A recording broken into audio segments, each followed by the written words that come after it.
Hey guys, what's going on? It's Eli, back with another review video. Of course, continuing on, reviewing the Futurama TV movies. We're now up to the second to last Futurama TV movie, which being Bender's Game. Yes. Oh boy, Bender's Game. I tell ya, for me,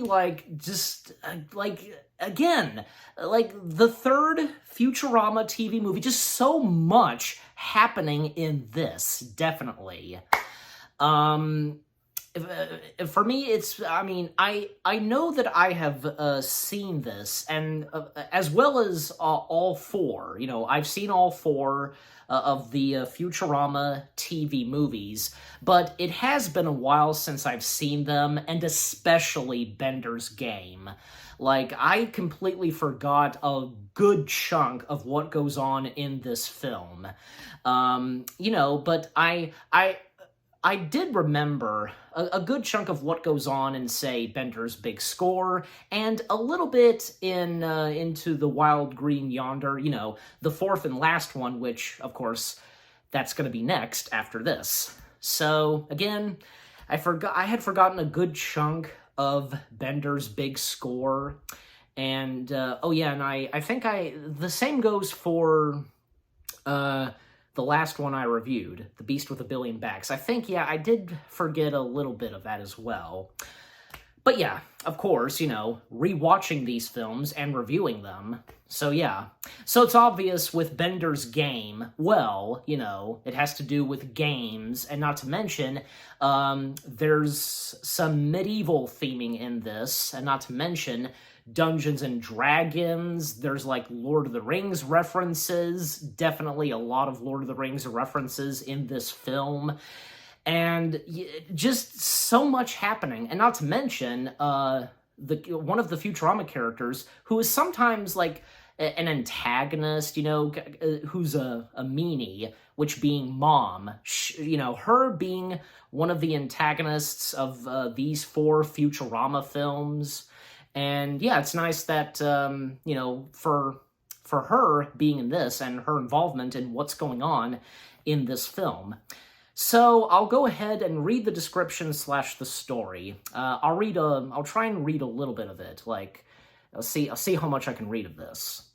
Due to an apparent storage of dark matter, which is used to power starships, fuel prices have begun to rise, prompting Professor Farnsworth to prohibit flying the ship unless absolutely necessary, as it would otherwise waste fuel. However, Leela has begun to develop anger issues, leading her to enter the ship in a demolition derby. As punishment, Leela is forced to wear a shock collar that activates whenever she has a violent thought. Later in the film, though, she begins to enjoy the shocks, she's gotten used to the shocks, and eventually develops an urge to kill things. Meanwhile, Bender feels left out when he sees Cubert and Dwight playing Dungeons and Dragons and can't play because robots are not installed with imaginations. Trying as hard as he can, Bender manages to imagine himself as a medieval knight and joins the game, naming himself Titanus Anglesmith. That's a medieval name for sure. However, since he has never meant to have an imagination, Bender gradually, I don't think I'm saying that word right, but, believes himself to be a real knight in the magical world of Cornwood. And after being subdued during a rampage through the city, he is sent to the HAL Institute for criminally insane robots. Farnsworth learns that Mom, who controls the dark matter industry, has amassed a record-breaking fortune despite investing heavily on her dark matter mine in Alaska. As it turns out, the storage is a ploy Mom is using for profit. Farnsworth reveals that when he was still working for Mom many years ago, dark matter was completely useless substance. While experimenting with it, he advertently produced two crystals, an energy crystal that turned dark matter into fuel, which Mom took for herself, and an opposite anti-backwards matter crystal, which Farnsworth kept hidden. Farnsworth says that should be two crystals ever meet, they would render dark matter unless, once more.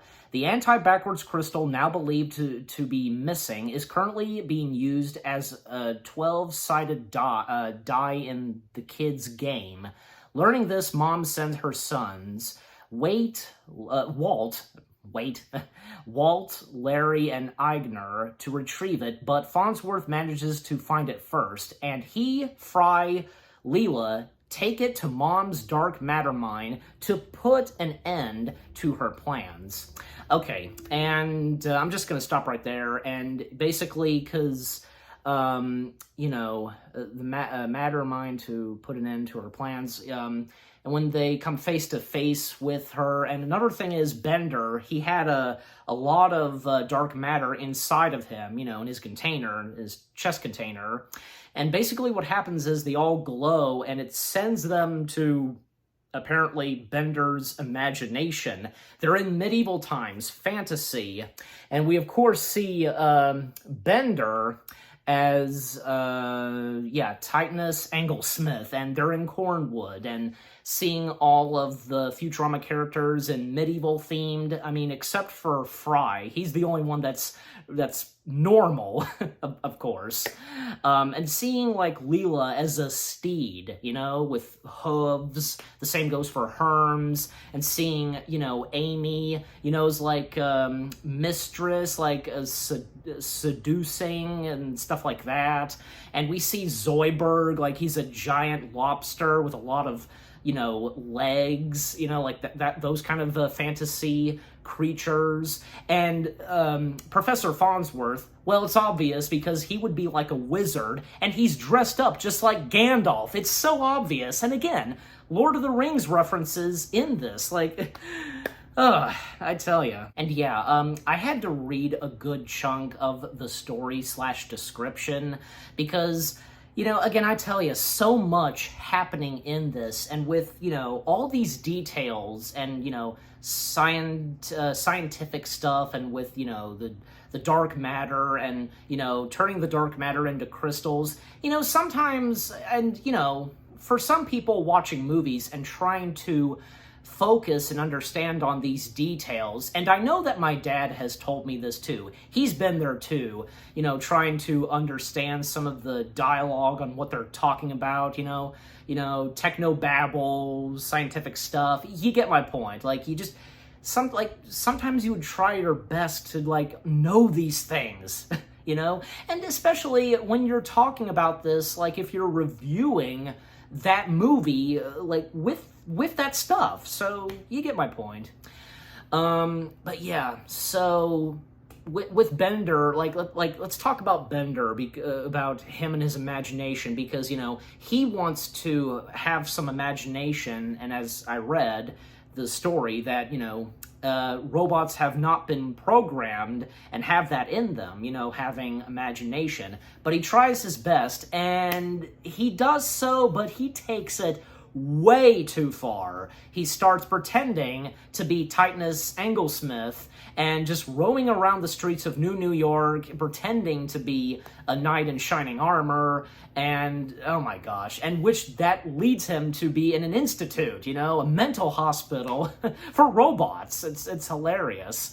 And with Leela, because, well, at one point, they were filling up the Planet Express ship, with fuel, and as I said, dark matter is used for fuel, but, with dark matter running out and such, and with Leela's anger issues, because, two, redneck guys who I know we've sometimes seen in Futurama, they butcher and make fun of the Planet Express ship, and Leela is not having any of this, and they go to that dirt racing track, with spaceships. It's pretty funny. And especially, like, I think, yeah, the ship from Space 1999, like, makes an appearance in there, as well as George Takei. George Takei made a cameo in this, and, yeah, flying in like a miniature starship, the Starship Enterprise, that is. It was hilarious. And also, I mean, because, yeah, what happens afterwards, like, they do win what they got themselves into, but the Planet Express ship being completely damaged, and they're trying to hide it from Professor Farnsworth with, a curtain of a picture of Planet Express, but, of course, that doesn't last that long, and Farnsworth, he discovers this, and even at one point, because, Farnsworth, he told them not to take the Planet Express ship to, what Leela wanted to do, all because, she felt insulted, and, because of the Planet Express ship being made fun of. Like, Farnsworth, at one point, he swallowed the keys, literally. And one moment where Zoidberg and Leela, like, they go in while Zoidberg is sleeping, and they use a magnet to drag the keys out of his throat and his mouth, and it works. I mean, keys are attracted to magnets, so... and it was funny because, and when they were going to put the keys back in his mouth, like, Zoidberg had cut open Farnsworth's body. Sorry, Farnsworth, yeah. And afterwards, yeah, because, it's Leela's fault, of course it is, and Professor Farnsworth punishes Leela, as I said, with a shock collar. And every time, like, she gets angry, or, like, she does some threats or swears, like, it electrocutes her. And, well, I mean, even when she got a bit angry, it still kind of zapped, And as I read, like, later on, she gets used to it and likes it. Okay? I guess at a certain point, like maybe if you're taking a cold shower, you would get used to it. You're in cold water. And stuff like that.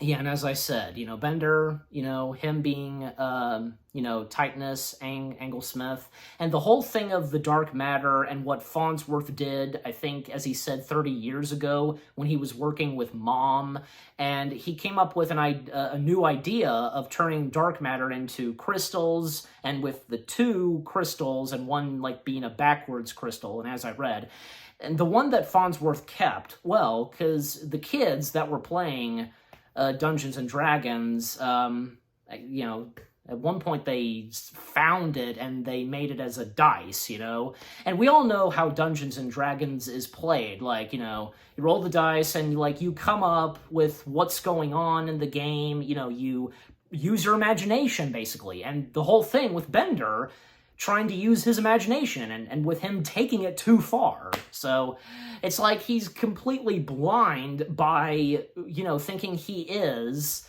this knight, Titanus Anglesmith. It's really funny.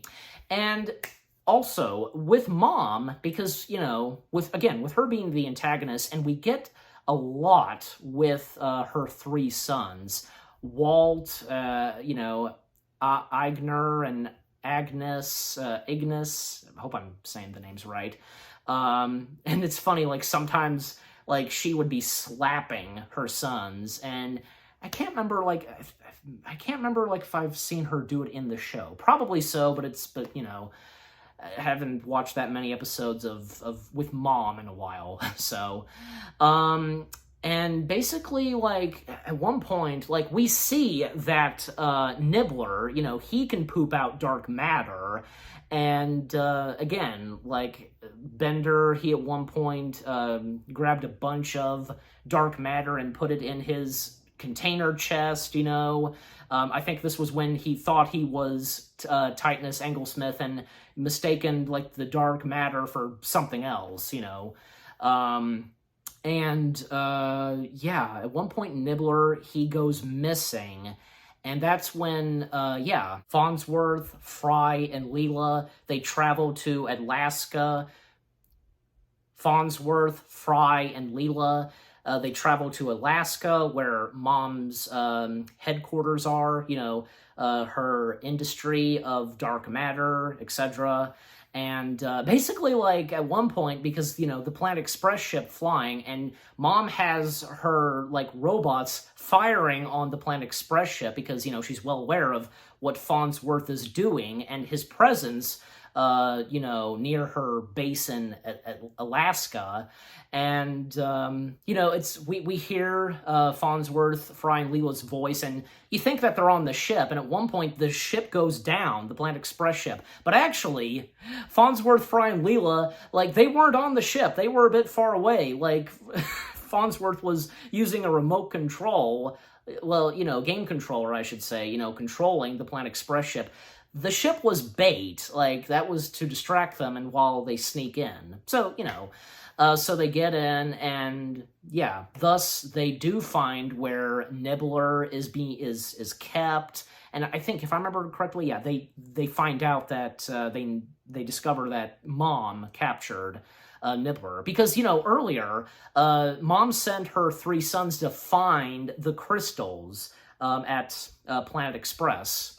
No luck, and they were pretending to be, like, owl exterminators, and they don't find the crystal. Farnsworth, he still has it, and, like, a moment with Farnsworth, just, he's looking at his, like, he's too attached to it, like, a Smeagol/Gollum moment, the precious, which, it affects Fry, and when I get to that. So they discover where Nibbler is, and it turns out Mom has captured Nibbler's entire species, his people, and is forcing them to poop out dark matter by feeding them 3 times, basically. And the Nibbler and his people, they basically eat chickens. And, Nibbler, because, like, Nibbler, was wondering, like, how can they still hear him talk? Because he thought that they, like, erased their memories of him talking after the events of, the last 2 Futurama films, and especially, the Beast with a Billion Backs, but apparently that didn't work. And Nibbler gives a backstory on him and his people, and, with them pooping out dark matter, and, it was peaceful and quiet on their planet until Mom and her crew came in and digging up all the dark matter, and at one point capturing Nibbler and his people, and thus, yeah, being caged up and being tortured. Yeah, poor Nibbler and his species. The Nibblons, I am hoping I'm saying the name right. I don't know.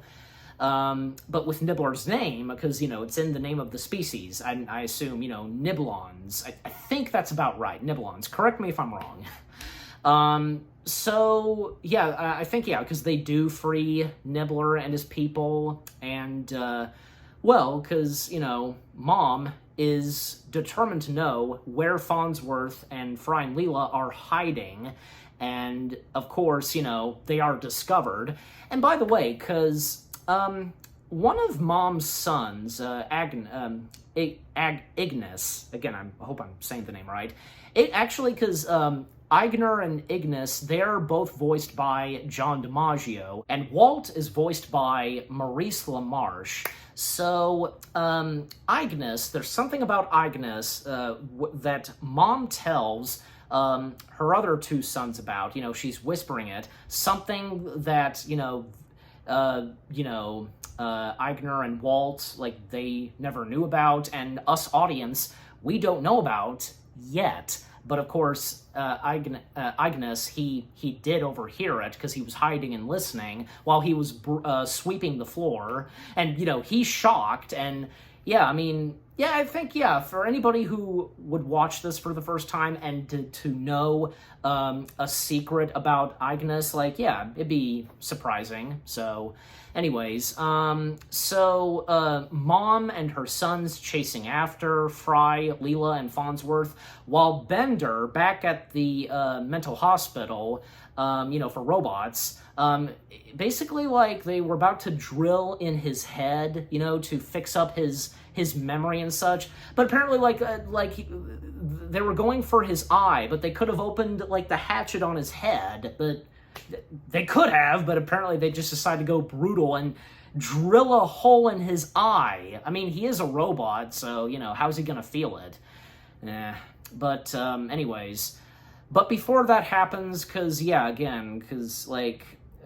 dark matter that's inside of Bender, it starts to glow, as well as for Farnsworth, because he swallowed the backwards crystal, and that starts to glow, and that sends them to the fantasy world. Basically, Bender's imagination, what he dreams of, Cornwood, and we see the Futurama characters as, medieval characters, Bender as Titanus Anglesmith. We see Fry, he's referred as Frido. Leela is referred to as Legola, and also, we of course have Mom and her sons. Mom is referred to as Mamon. I think I got that right. And her sons. I think I don't see. I think they're just referred to as Ignar and Agnes. I mean, I'm looking at it on the tablet, so on the IMDb page. Walt, he is referred to as Waltazar. I think, I got that right. And Herms, he's referred to in the fantasy world as Hermaphrodite. I think I said that. And Amy Wong, she's called Gonzelder. These names in fantasy, I tell you, I've said this before, pronouncing these fantasy characters' names is sometimes difficult. So, anyways.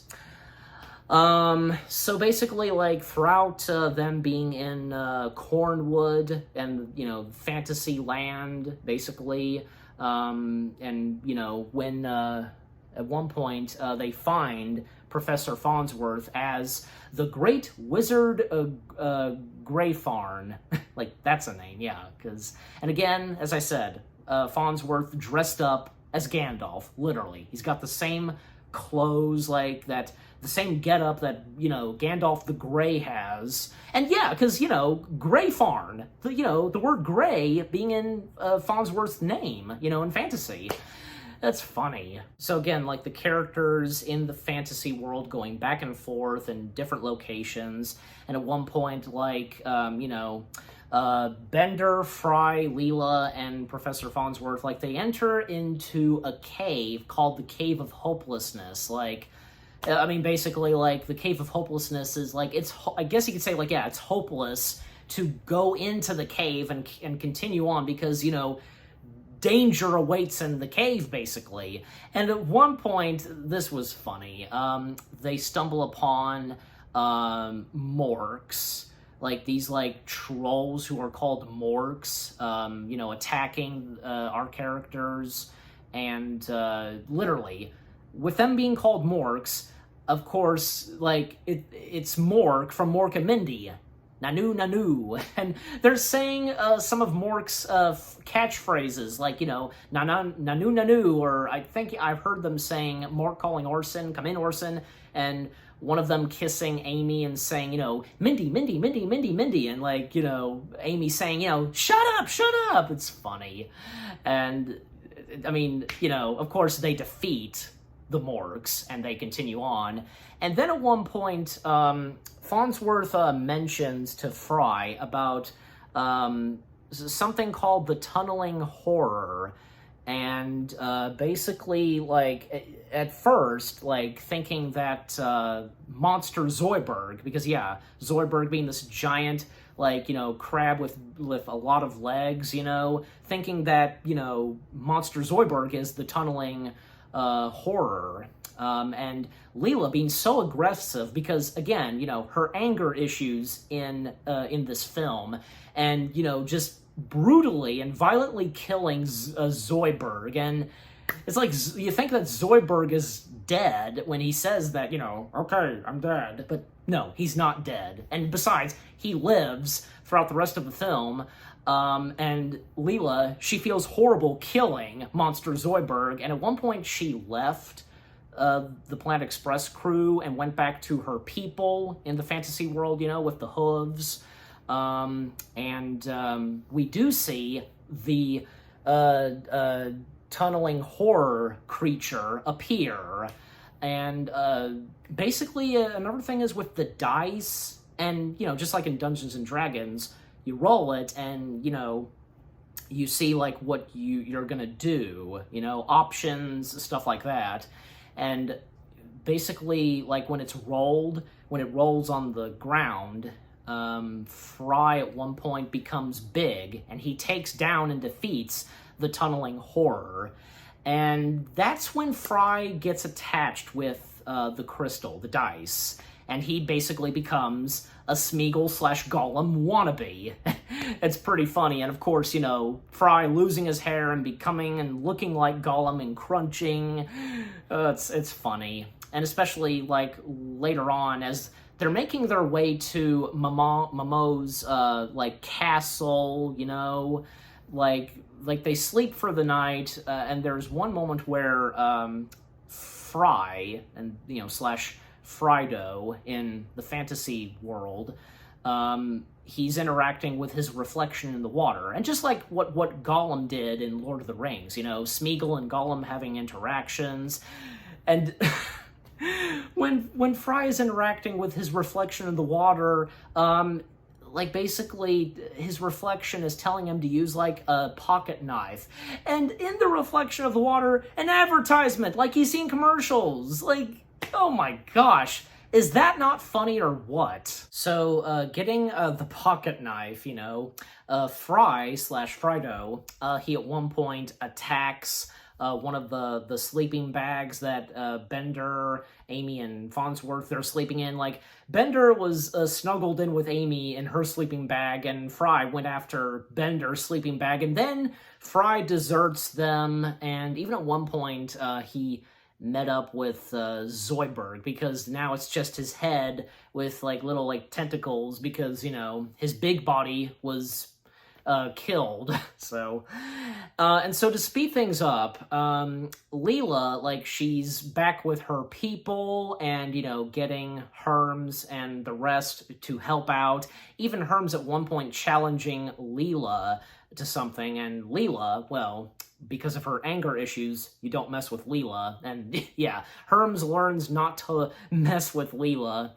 And so everybody going to, to take on Momono. And even at one point, like, Bender, Amy, and Farnsworth, they come to a castle, like, the kingdom of I think it's called, the Wipe Castle. Literally, the word wipe. And who be the king of the Wipe Castle than the robot killer, Roberto. And by the way, because Bender at the mental hospital, the HAL Institute, the other robots that were there, well, Roberto was there as well. I think that's obvious. And there was another robot. I think I completely forgot about this one robot, which being the Mad Hatter robot. And just like what the Mad Hatter does, because, like, clean cup, and having the robots switch chairs. That was pretty funny. When it comes to, like, destroying, like, the dice, which will end everything and defeat Momono, she doesn't get, like, the dice, the crystal, I think it's, the backwards crystal, at the fiery pit, and of course, just like how it's done in Lord of the Rings, tossing the ring in the lava. One of Mom's sons, Ignis, again, I hope I'm pronouncing those names right. Ignis actually helping out our main characters, and even like say Agnes tells them to hop on board the bug that he's on, and Farnsworth corrects him that it's not a bug, it's an arachnic, which being a spider. And Farnsworth like out of nowhere starts a fight with Agnes, like laser swords basically. Well, yeah, kind of. And Agnes is like, why are we fighting? I mean, and then Farnsworth tells him, you're hitting me, like, you're aiming for me. And that's when Agnes tells Farnsworth the truth and, a secret that Mamamo kept from Agnes and told her two other sons. Like, what was it that she was whispering? And we find out that Agnes is Farnsworth's son. Farnsworth is Agnes's father. And yeah, obviously we get a Star Wars reference / joke, that's not true, that's impossible. It's pretty funny. And with, Fry and Zoidberg being there, and, Zoidberg telling Fry to throw the crystal / dice into the lava, but of course, he can't, it's my precious, but I think, it was this close to being thrown into the lava, but, with this being close to throwing into the lava, even at one point, Zoidberg gets his hands on it. Well, still, you think it's gonna, be destroyed in the lava and all evil is defeated, but nope, it doesn't. Even Momomo, Mom, I should say, she gets a hold of it, but then everybody goes back to their own universe, their own time. They're out of the fantasy world. And, of course, Farnsworth, finding out and realizing that Agnes is his son. And it turns out that, not just Farnsworth, but both him and his son, they had swallowed, the dark matter, and what's glowing in their stomachs. And apparently, Mom is defeated, and for the Planet Express crew, Farnsworth uses Nibbler's people to, take the Planet Express ship back home, like it's a sleigh, and you get my point. And Farnsworth, going, mush. That was a funny way to end the film. And by the way, at the end of the credits, there's a dedication to the late Gary Gygax. I don't think I'm saying his last name right, but he appeared in an episode of Futurama, and which, he was brought out Dungeons and Dragons. If anybody remembers his appearance in an episode of Futurama. But yeah, Bender's Game.